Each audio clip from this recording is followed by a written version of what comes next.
गिबियावनो नोंथांमोनखौ आंनि चेनेलाव बयखौबो बरायनानै लानाय जाबाय। नोंथांमोना सानफ्रोमबोनि खौरां मोननो थाखाय आंनि एसबि रादाब इउटिउब चेनेलखौ साबस्क्राइब खालामनानै लादो। लोगोसे खौरांखौ मोजां मोनोब्ला लाइक, कमेन्ट आरो शेयार खालामनानै होदो।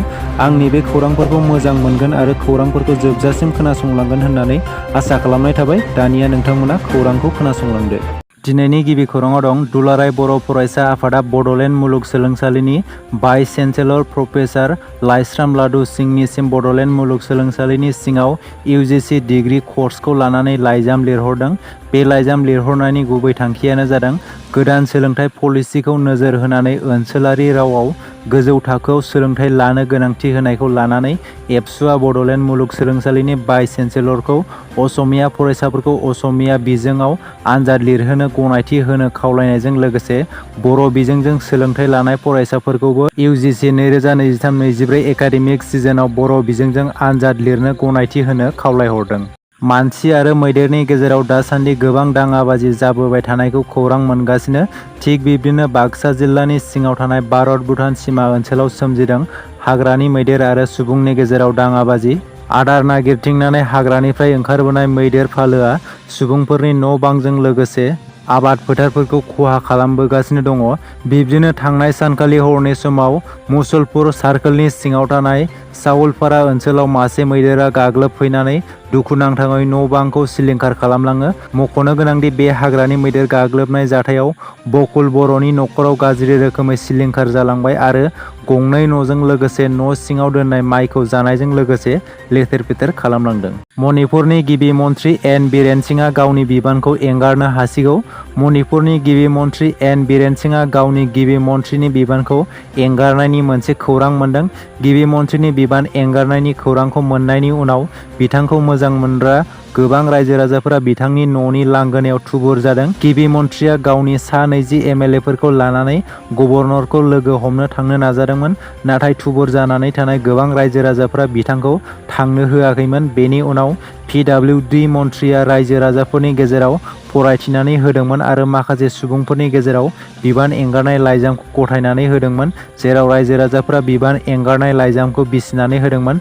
नोंथांमोना गोबाङानो मिथिखागौ दि मणिपुराव मोननै हारिनि गेजेराव जानाय दाङाबाजिया दासिमबो सुग्लायाखै।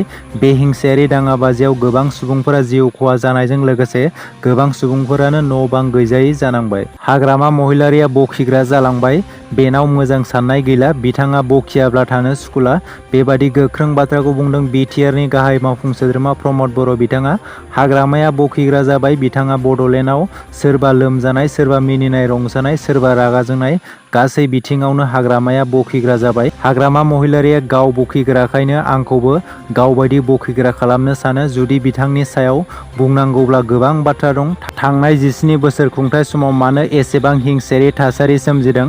मानो गोबां बुलाय-सोलाय जादोंमोन? सोलोंथाइ बिथिङावबो मानो गोबां गोग्लैसोनाय जानानै थादोंमोन? बिथांनि खुंथाय समाव मेट्रिकआव मानो चिरां जिल्लाया दुलाराय आसामाव मानो टप एबा नम्बर 1 जानो हायाखैमोन?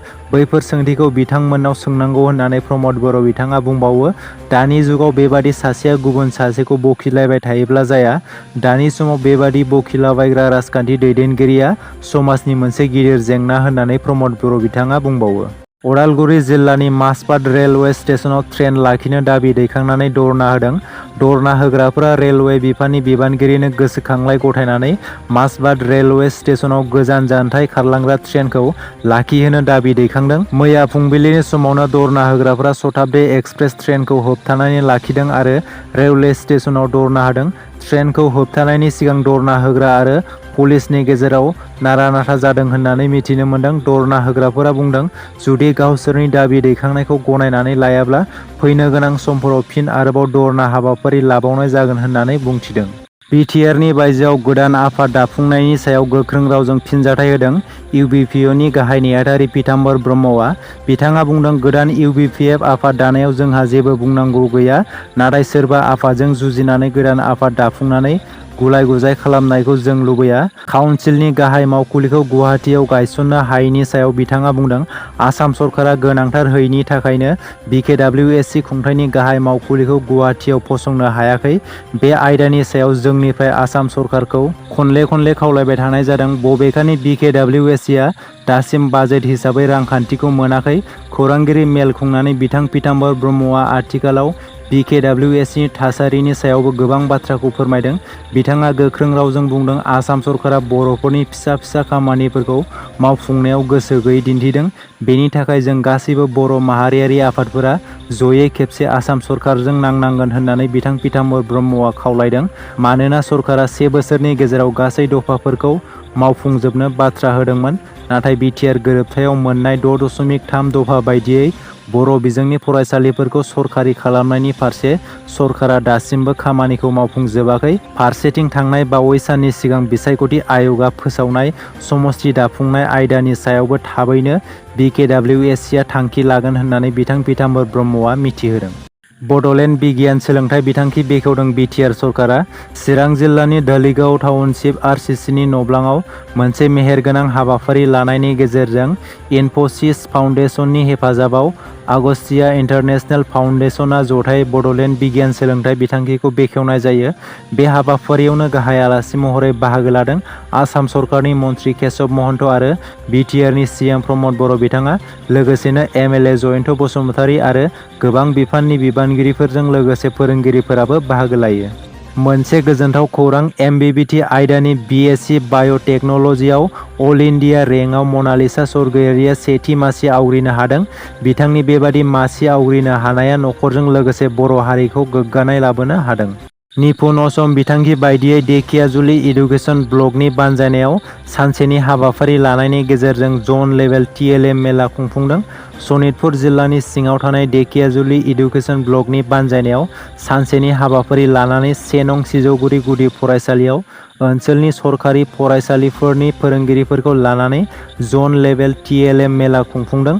मख'नो गोनांदि बे हाबाफारिनि गेजेरजों गथ'फोरखौ फोरोंनाय मावदिन्थिफोर आरो फोरोंगिरिफोरनि गुनफोरखौ आनजाद नायनाय, जेरै गथ'फोरखौ माबोरै फोरोंनांगौ आरो माबोरै फोरोंबा बुजिनो गोरलै जायो, बेफोरखौ नोजोर बोनानै बे हाबाफारिखौ लानाय जादों।